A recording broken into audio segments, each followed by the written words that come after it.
Hey, great to have Congressman Mark Green out of the great state of Tennessee here with us. He is the chairman of the Homeland Security Committee in Congress. Yep. Well, I tell you what, let's pause that discussion for just a second here. But first, Congressman, I got to tell you, I went through infantry officer basic training with a gentleman named Frank Walkup, and he gave his life for this country. But this guy was such an upbeat, motivational guy. When we would go on runs, on long-distance runs or cadence runs, he would sing Chattahoochee. I love it. Frank Walkup out of Tennessee, and we would do a running cadence to Alan Jackson's Way Down Yonder by the Chattahoochee. I love it. And then he'd do some Tennessee stuff on top of that. Well, I actually went through Infantry Officers Basic and Infantry Officers Advanced course many years ago. I wondered. 86 was IOBC, and I think 90 was IOAC. I commanded in the 82nd right after that. So. Wow. Yeah. Oh man, I was going to say, you've got a good trim haircut, but for the 82nd, that's a little long. No, this is long as I finished the Army in Special Operations, so I grew it out. So. What'd you do in Special Operations? I was in 160th SOAR, so the aviation guys that fly the tier 1 guys. I actually midway through my career went to med school, and the towers fall, and I was in my residency down at Fort Hood, Texas, an ER residency, and I got a phone call from Special Operations Command that says, "Hey, are you the ex-Army Ranger now in ER doc?" "Yeah, that's me." They said, "There's a plane ticket in your mailbox." And I went and interviewed and became the doc for the Tier 1 assets. Wow, that's incredible. Well, we think Fort Campbell, Kentucky, but it's very close there, borders Tennessee, and so... Well, it's 85% in Tennessee. A lot of people don't know this. The flagpole's in Kentucky, I guess, whoever the senator was at the time. But 85% of the base and 85% of the people live in Clarksville. Wow. My district. That's now. right, Yep. Clarksville, yeah. So I'm a associate member of the Devil's Brigade chapter of the Special Forces Association, and so and these guys are living legends. Oh, they're great. To be a fly on the wall with these guys is so incredibly humbling. But they not only provide respite in retreat for active duty Green Berets, but they also get the SOAR guys and their spouses out there on these retreats in Montana as well. It's pretty awesome. It's just incredible. Homeland Security. I wish we had a little bit more of that right now. Yeah, wouldn't it be great if our border was secure? I mean, we have a wide open border that Hamas and the Chinese and the drug cartels are all taking advantage of. The result is well over 100,000 dead Americans to fentanyl. The nexus of crime between the cartels and our gangs in our cities now is fully formed. It's a complete network. Americans aren't safe, and it's because of Alejandro Mayorkas. And we're in the impeachment process. In fact, I think next Monday or Tuesday, we're going to mark up the impeachment articles in my committee and then send them to the floor. And hopefully we'll get enough votes and get him impeached. I mean, he certainly deserves. He should have been gone, years ago. But it just takes building the case for some people. And we've done that with a 5-phased investigation that took about a year long last year. We presented that in December, and now we're impeaching him. An absolute betrayal of this country, an absolute betrayal of his oath of office. 100%. The Constitution. When I think of Mayorkas, I think if we were all traveling on a ship across the ocean and somebody started shooting or cutting floors into the bottom of the ship and was sinking the ship, would that not be treasonous? And look at what he is doing on our southern border right now. 100%. And it's, I speculate, and people speculate, why? And I think, well, maybe to get a bunch of people into the country that will vote Democrat and empower them into perpetuity. But the other idea that kind of came to me the other day is these are the guys that are for socialism. They want everybody equal. And I think they apply that same reasoning to countries.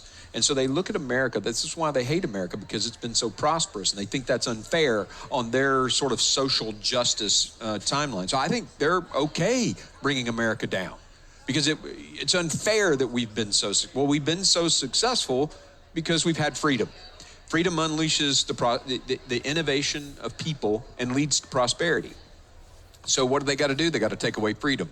Right? Whether it's guns or fuel or banks loaning to oil companies or whatever, they have to take away freedom to make us all equal and to make nations equal. And this is who they are, I think. I mean, that's... And they want to transform this country into something else, so they have to tear everything down, tear the existing institutions down. Donald Trump Jr. and our Governor Greg Gianforte came by a few minutes ago. And Greg's a great buddy. Oh, great. Yeah, I supported him in his Congress campaign. We were there together, yeah. Yeah. And we were talking about this lawfare that is being used against the gun industry. And it's similar to the lawfare that's being used, the unconventional political warfare being used against Donald J. Trump and against this country really right now with open borders and bowing down to China. But it's interesting that the same lawfare that's being used to target Trump is the same lawfare that has been used against domestic gun manufacturers, gun industry folks, and supporters of the Second Amendment.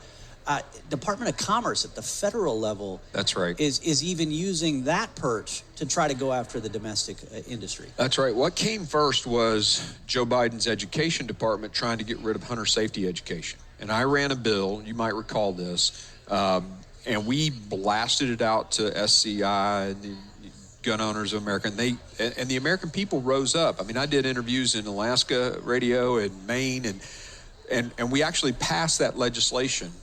And Biden had to sign it into law that protects gun safety classes in high schools, right? So that was their first strike. Now their effort is this embargo. So Commerce is basically embargoing the export of hunting weapons and anything that has to do with non-military firearms. That moratorium ends, I think, this month sometime. But it's all an effort to put the industry out of business. So, and think of the thousands of jobs, think of the freedom that's deprived when that happens. So they use the law and they use regulations to try to destroy the industry. It's the same with the banking. The banks got pressure from through a merchant account, Visa and all that, in order to try to get banks not to loan to gun manufacturers. They got to have a loan if they're going to go fulfill an order and make a bunch of guns. Across the board, these guys are attacking the gun industry, and it's one, it's un-American. Two, it's unconstitutional. They're making it harder for businesses in America to do business in America. And then separately, I know Tom Gresham from Gun Talk has been highlighting how some of these manufacturing firms are now being sold to overseas companies, and so a lot of them are bailing out. Luckily, in Montana, we just had some really good news. An American ammo manufacturer, Brickstall Defense, is investing $125 million in eastern Montana. Outstanding. So that's a good news for our state with a solid red governor leading the state. So yeah, that's right. That makes a difference. Your governor is one of my favorites. Greg and I worked together my first term in Congress, and so yeah. Dana Lash, national radio I know her host. well. So apparently she had her microphone stands confiscated by TSA and DFW last night. Oh, my God. It's like, and I was even thinking when I landed at the airport in Vegas and you hear the automatic alerts over the loudspeaker, do not